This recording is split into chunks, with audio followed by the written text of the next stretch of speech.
बिहार के एक टौर जंगल के बीच एक गांव था, देवपुर। गांव की हवा में अजीब सा सन्नाटा था। लोग हास्ते मुस्कुराते थे, लेकिन उनकी आंखों में हमेशा दार सा बसा रहता। सबसे अजीब बात, शाम के 6 बजे के बाद कोई घर से बाहर नहीं निकलता। घंटी बजते ही सारे दरवाजे बैंड, चाबी लग जाती और रात की हवा तक घर के अंदर नहीं आती। यह नियम हमेशा से नहीं था।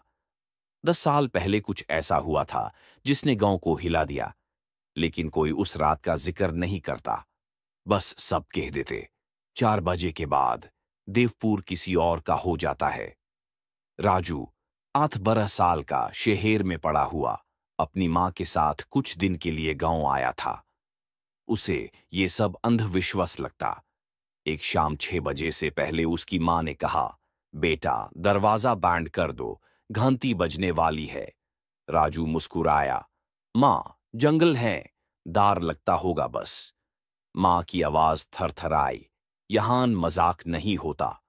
तभी पीपल के पेड़ की पुरानी घंटी बज उठी, टांग टांग।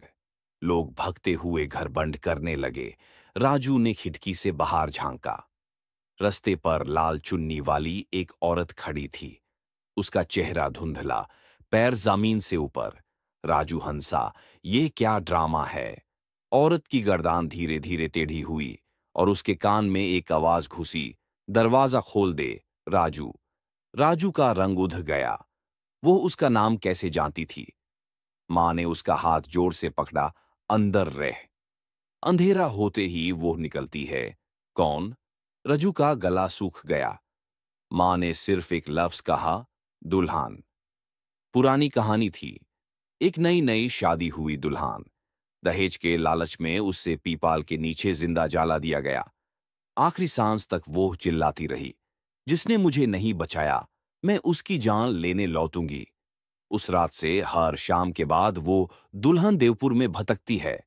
जो भी उसकी आवाज सुनकर दरवाजा खोलता, उसका चेहरा जालकर काला और जुबान गायब मिलती।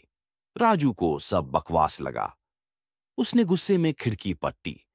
लाल चुन्नी वाली औरत अब बिल्कुल उसके सामने, चेहरा जलकर कोयले जैसा, आंखें लाल अंगारों की तरह तपकती हुई। उसने मुस्कुराते हुए खिड़की पर अपनी लंबी जाल चुकी उंगली रखी। बस एक कदम, फिर तुम्हारा घर, मेरा दहेज। राजू पीछे हटना चाहा, पर पैर हिल नहीं रहे थे। उसकी मां ने चीख कर उसे खींचा और खिड़की बंद कर दी। लेकिन वो दुल्हन अब दरवाजे के पास पहुंच चुकी थी। दरवाजा जोर से थरथराने लगा। धम धम धम। औरत की आवाज अब घर के अंदर तक गूंज रही थी।